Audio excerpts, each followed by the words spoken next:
você chegou até aqui, é porque todas as dúvidas em relação à ambiência, a relação que existe entre o animal e o ambiente, já foram tiradas. E a partir de agora, começamos a falar sobre climatização. Climatização é um conjunto de meios técnicos empregados através de aparelhos para manter um recinto fechado, condições de temperatura, umidade e gases diferente da atmosfera exterior.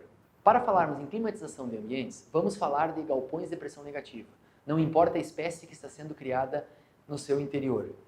A pressão negativa tem o objetivo de fazer com que este galpão, o ar entre por uma extremidade e saia pela outra, através da sucção do ar que os exaustores fazem. Estes galpões são equipados com equipamentos que fazem a sucção do ar, ou seja, deixando a pressão interna menor que a pressão externa, fazendo um vácuo dentro do galpão. Neste sentido é que o ar entra numa extremidade e sai em outra, fazendo com que nós temos entre os animais um arraste de ar, facilitando a renovação e a convecção. Assim como a água, o ar é um fluido.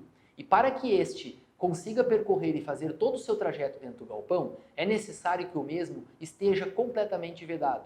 Obviamente, nós teremos ao longo dos anos perdas de vazões dentro desse galpão devido aos seus buracos que vão aparecer. Por isso é importante que você fique atento a todos esses novos buracos que estão por aparecer ou que já apareceram no seu galpão e vede-os para que permaneça o mesmo fluxo de ar dentro do seu galpão. O que não podemos admitir é uma imagem como esta que está na tela, que numa entrega técnica o galpão já apresenta grandes defeitos na vedação.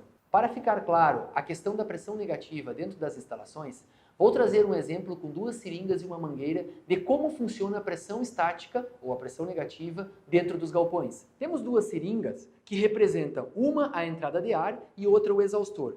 Este exaustor, quando acionado, ele vai fazer uma sucção e o êmbolo da seringa que representa a entrada de ar irá penetrar dentro da seringa, fazendo com que o ar que estava dentro dessa seringa atravesse a mangueira que está representando o galpão e entre para a seringa que representa o exaustor, ou seja, o exaustor sacou o ar. Conforme o tempo passa, o galpão representado por esta mangueira começa a apresentar vazamentos que a gente não conhece, os quais serão representados por estas agulhas colocadas ao longo desta mangueira.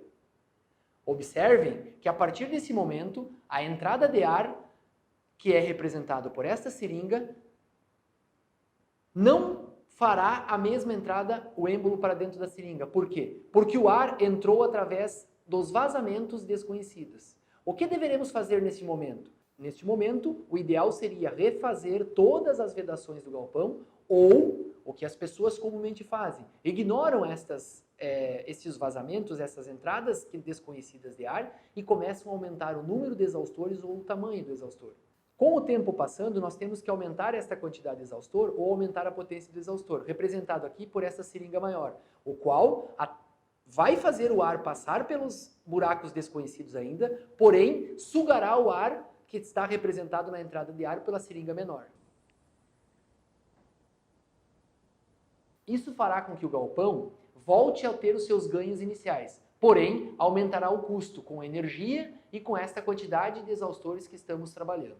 Por isso, a maneira mais econômica é mantermos a vedação em dia, com inspeções diárias ou semanais, em portas, entradas de ar, paredes ou cortinas e na forração, fazendo com que a vida útil desses equipamentos aumente e o custo de manutenção se torne o menor possível.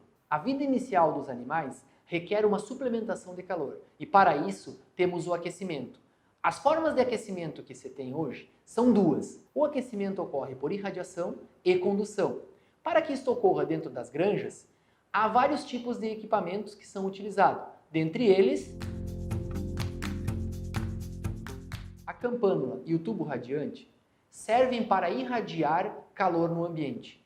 E a superfície que absorve este calor, tanto é a superfície onde se encontram esses animais, como cama ou piso, e o próprio animal. Fornalhas jogam ar aquecido para dentro do ambiente com o objetivo de aquecer os animais. Para isso, este ar tem que aquecer o piso, porque a forma de passar calor para os animais é através da condução. Através das imagens, podemos concluir que o aquecimento por ar ele é muito mais importante de temperatura de ar do que a campânula. Porque o aquecimento por irradiação, que é o que a campânula e o tubo radiante fazem, ele aquece superfície, a qual vai aquecer o animal e o animal também absorve por irradiação esta temperatura. Já o aquecimento por ar, ele é muito mais tempo dependente, porque nós precisamos fazer com que o ar baixe e aqueça o chão, o piso, aonde está esse animal, para que aí sim o animal por condução absorva o calor. Cuidado, amigo produtor, quando você estiver trabalhando com aquecimento de ar, faça com que o ar aqueça a cama, porque é desta forma que passará calor para os animais. A partir de agora, vamos conversar sobre ventilação. Os tipos de ventilação que temos no galpão. Mas antes, precisamos deixar claro uma coisa: ventilação e renovação de ar. São duas coisas que o mesmo equipamento faz dentro do galpão, que é o exaustor. Porém, são duas coisas completamente distintas. Ventilação tem a função de retirar calor através da convecção. E a renovação tem o objetivo de trocar o ar dentro do galpão. E para que ocorra a renovação, não é necessário que ocorra velocidade de ar, porque nós precisamos somente trocar o ar, melhorar a qualidade deste ar interno, através da diminuição da umidade, diminuição de gases, como gás carbônico, CO2 e amônia. Os tipos de ventilação mais conhecidos no Brasil são ventilação mínima, ventilação de transição e ventilação túnel. Passaremos agora uma por uma. A ventilação mínima tem por objetivo fazer troca de ar dentro do galpão, sempre que a temperatura estiver abaixo da temperatura desejada para as aves ou para os suínos. E é por isso que este nome eu prefiro chamar de renovação mínima, porque nós não podemos colocar convecção no meio desta brincadeira. Brincadeira é essa que eu falo, porque quando nós fizemos ventilação, estamos dando velocidade ao ar, e com velocidade fizemos convecção. Então, é preferível chamarmos de renovação mínima, que é a quantidade de ar que eu preciso ter no galpão a cada tempo, ou seja, a cada hora, minuto, para que o ar mantenha as qualidades de oxigênio, gás carbônico e umidade. Com a renovação mínima, entramos num dilema no Brasil, porque todos os galpões têm ventilação mínima, ou seja, renovação mínima, feita para poucos exaustores. E nós precisamos fazer ventilação mínima sempre que a temperatura estiver abaixo da temperatura desejada, independente da idade deste animal. Como nós temos os galpões projetados para ventilação mínima com poucos exaustores, acontece que, quando esses animais tomam um peso maior, ou seja, estão mais na fase final do seu desenvolvimento, precisamos de uma grande quantidade de renovação de ar. E os exaustores que foram, lá no início do projeto, feitos para fazer essa renovação mínima, não dão mais conta. E aí nós precisamos entrar com um número maior de exaustores, fazendo com isso que a velocidade do ar dentro do galpão aumente. E isto fará com que esses animais tenham uma sensação térmica diminuída devido à convecção. Na tentativa de promover uma alta renovação de ar sem velocidade, entra a figura do inlet. Inlets são equipamentos colocados ao longo do galpão para que o ar entre por toda a sua lateral sem ganhar velocidade sobre os animais. Porém, este equipamento vem sendo subutilizado no Brasil, com uma quantidade pequena de inlets. O que devemos fazer? Colocar inlet suficiente para atender a demanda final dos galpões, seja suínos ou seja aves, para que estes animais consigam ter as suas renovações de ar atendida até o último dia de vida. O desenho esquemático na tela nos mostra a dinâmica do ar em funcionamento nos inlets, onde o ar entra em alta velocidade na lateral e vai até a metade da largura do galpão, com a velocidade sobre os animais sendo diminuída em até 3 vezes, porque se choca com o ar que entra no inlet do lado oposto. A ventilação de transição tem por objetivo fazer com que aumente a troca de ar no galpão sem que o ar ganhe velocidade. Para isso, contamos mais uma vez com os inlets, onde devemos ter mais inlets para mais exaustores, coisa que no Brasil os projetos não têm muito. E aí nós acabamos fazendo uma transição entre a ventilação mínima e a ventilação túnel que será vista a seguir. O objetivo real da ventilação de transição é aumentar a troca sem aumentar a velocidade.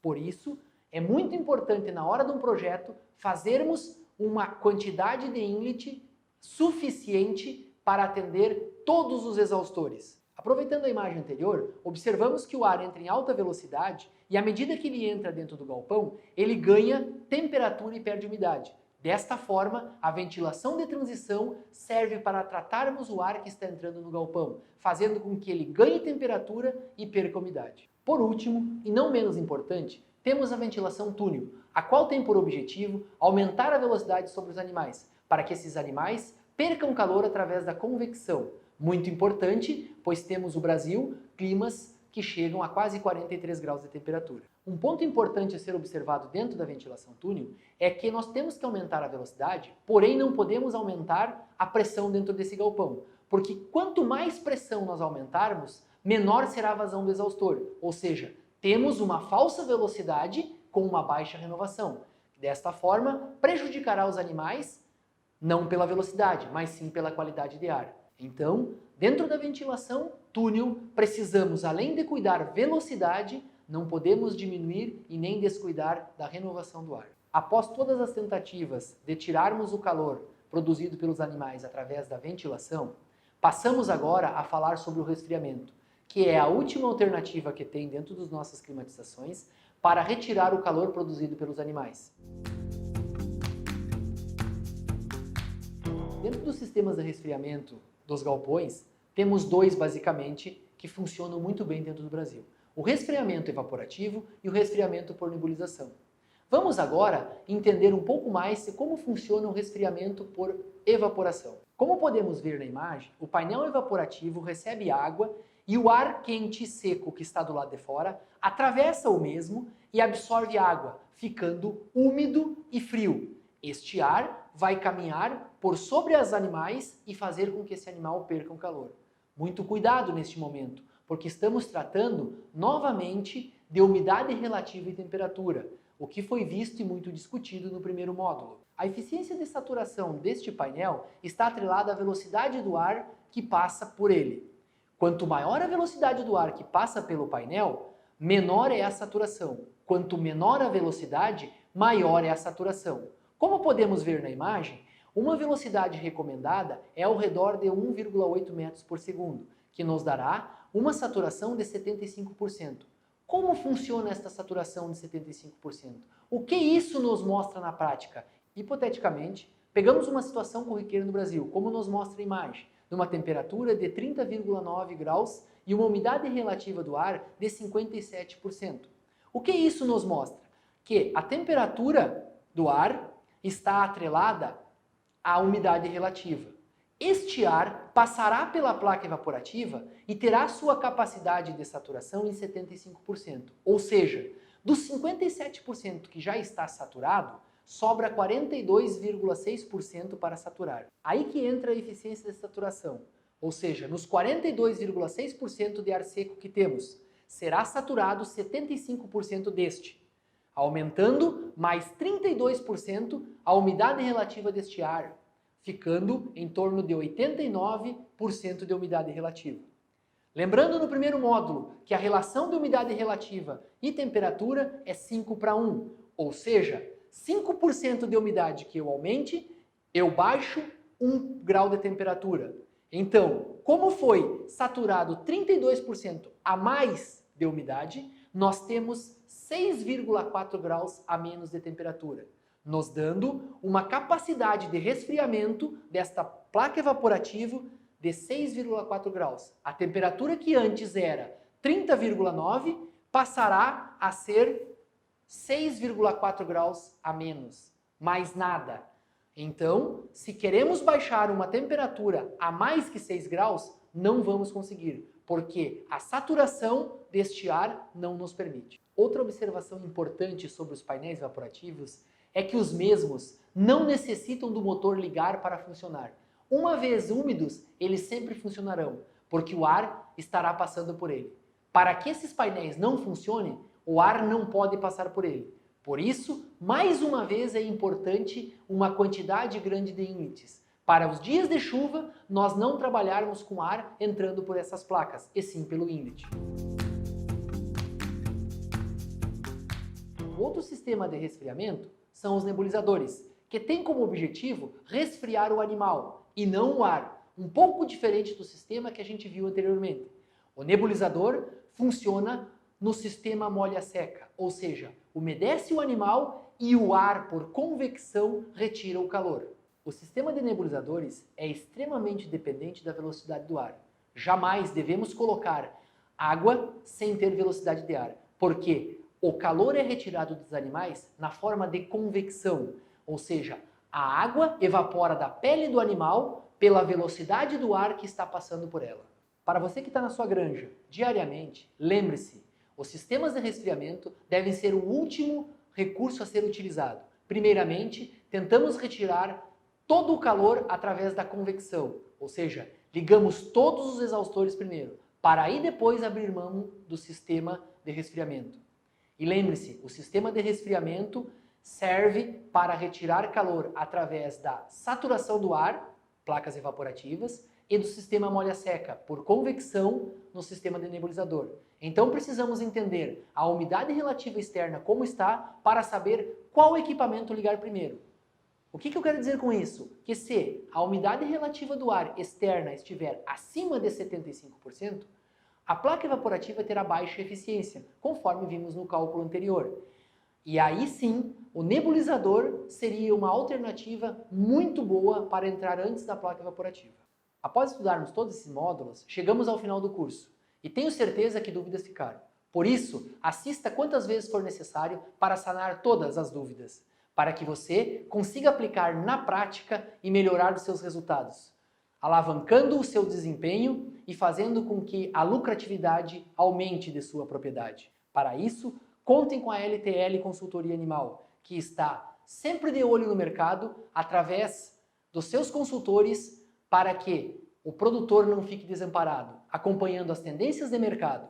Eu sou Lederson Trindade Lima, consultor da LTL. Contem conosco.